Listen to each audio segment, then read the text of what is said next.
existem muitas adaptações de vários tipos de cenários para o sistema de D&D. E também tem muitas pessoas que criticam algumas dessas adaptações quando elas fogem muito da proposta de D&D. Esses críticos perguntam, por que só não usar outro sistema? Apesar que já é consenso que o sistema certo, entre aspas, para se usar é aquele que seu grupo se diverte jogando, eu gostaria de argumentar do porquê é interessante usar outros sistemas além de D&D para adaptar seus cenários. O canal do Casa Velha RPG fez um podcast sobre cenários próprios, em que eles falam sobre sistemas e mencionam alguns pontos que eu vou ecoar aqui. Recomendo darem uma olhada no podcast deles, que ficou bem da hora. Link na descrição. Mas a gente falando de sistema, afinal, o que é um sistema de RPG?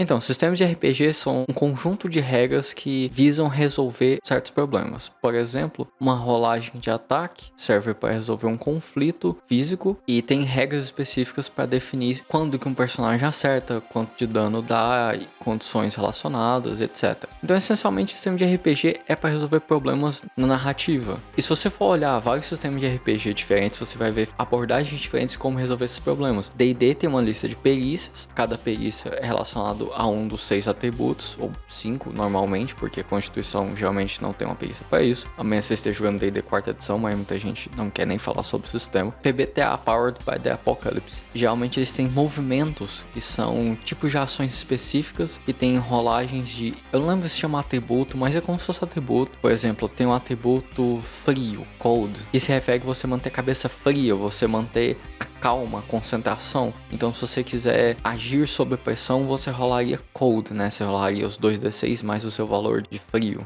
PBTA em si nem é um sistema, ele é mais uma caixa de ferramentas, igual o GURPS. GURPS, por exemplo, não é um sistema, ele é uma engine, ele é uma caixa de ferramentas para você montar um sistema em cima. E a abordagem dele de fazer as coisas também é diferente. Apesar que ele tem uma lista de perícias, a lista de perícias ela não é pronta igual o D&D, ela é modular. Inclusive o sistema inteiro é modular. Fate acelerado, que é a versão mais resumida do Fate, em vez de ter uma lista de perícias, ele tem abordagens, que é como se fossem atributos, que é como você aborda uma situação, define o bônus da sua rolagem. Isso é um exemplo muito simples para mostrar que sistemas diferentes vão ter paradigmas, vão ter formas de ver situações diferentes e formas de resolver essas coisas de uma forma muito distinta um do outro. Mas afinal, o que importa de tem abordagens diferentes? O que importa é que essa grande diversidade de diferentes abordagens que os sistemas trazem, traz a você, né, jogador, narrador, perspectivas diferentes de como resolver problemas. Não só como resolver problemas no sistema, mas dentro da própria narrativa. Afinal de contas, o RPG de mesa é uma forma de contar histórias. Quando você abrange os tipos de histórias que você consome, por exemplo, vamos falar de sci-fi, eu quero criar um cenário de ficção científica. Quando eu consumo muita variedade de ficção científica, eu não vou ficar, por exemplo,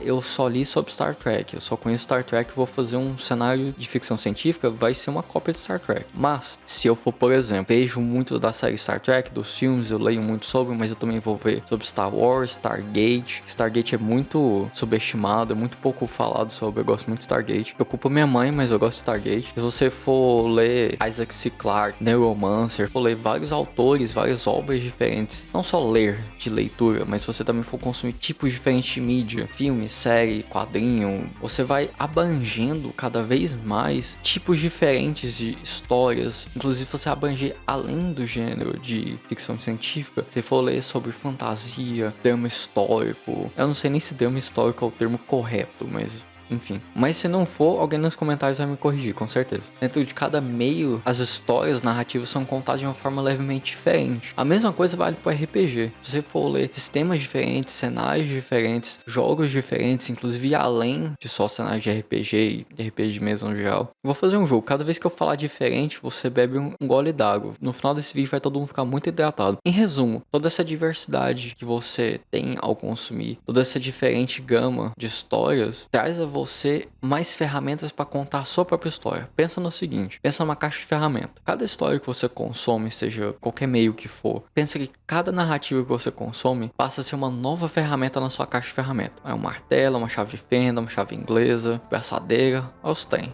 que você tem para montar a sua história. Quanto mais variedade, mais ferramentas diferentes para resolver problemas diferentes você vai ter. Porque cada ferramenta ela serve melhor para resolver certas coisas. Claro, dá para usar ferramentas não usuais visuais em certas coisas, tipo, você pode tentar remover um parafuso com martelo, não vai ser a melhor coisa, mas dá, ou martelar um parafuso. Tendo todas essas ferramentas, você consegue enriquecer as histórias que você conta. Claro que eu tô falando uma coisa bem abrangente de que não é só para RPG de mesa, mas dentro do RPG de mesa especificamente, quando você narra e joga sistemas diferentes, você começa a pegar inclusive formas diferentes de narrar. Sabe o ditado, a variedade é o tempero da vida? Então, o RPG também é assim. Inclusive, mesmo que você não seja muito do tipo criar homebrew, às vezes regra de algum outro sistema pode ser interessante para usar em certos momentos da sua campanha, mesmo de D&D. Então assim, jogar, mestrar outros sistemas te permite inclusive incorporar coisas na sua campanha de D&D. Você não precisa ficar preso apenas o que você conhece de um único sistema. Você pode